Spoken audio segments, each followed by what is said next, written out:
This is Quercus ruber red oak, and is a member of the Fagaceae, the beech family.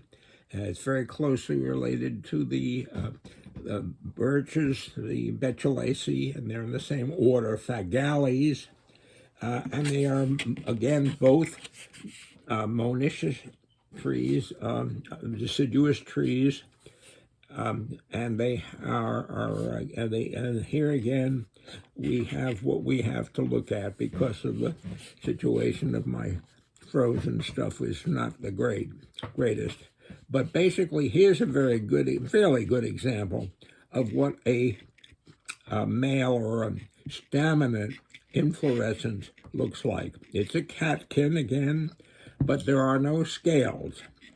Each one of these things on here, you can see it plainer on this one, is a separate flower. And in this case, the flower is made up of sepals and stamens. And there's about, they said that there's 7 sepals, and they're kind of rough and kind of hairy. And there are 6 staples in each flower. And they string along this catkin or ament, and they are pendulous. But in this case, the female flowers, the pistil flowers, are completely different. They form in the axil of the new leaves. And here's a case where you have an example of the male catkins, and here's the female flowers, and they are in the, as I say, in the axil of the leaves.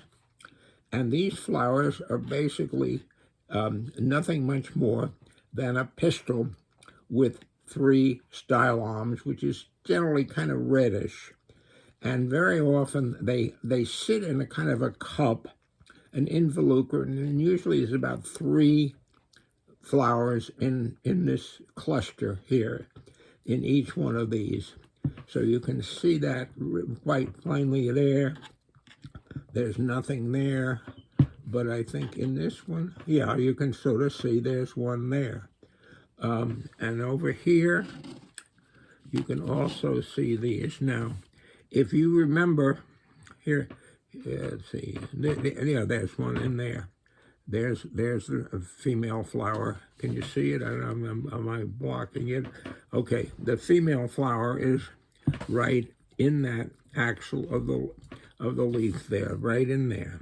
There's probably 3 of them, and what you can probably see are the red stylomes.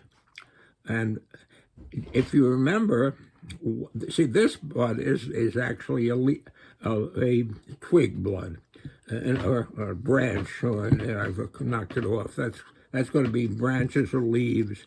That's not going to be the flower.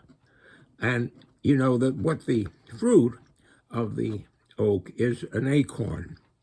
And basically how that comes about is this involucre, those bracts that hold those flowers, become the cup of the acorn, and the ovary, which is pretty large, that really is what becomes the fruit itself, the acorn. And it has, as I say, there's 3 flowers in there. 2 of them died when one gets fertilized, and just one holds on. And can you see where I can make? I can't. See if there doesn't seem to be one there. Okay, so basically that's enough for, get a general idea, again, of size, how this works, and how the fact that the female of the flower is again much more like a flower. It has a very tiny calyx. So both of these are imperfect and incomplete. They don't have, in one case, they don't have a pistil or any petals. and they're primarily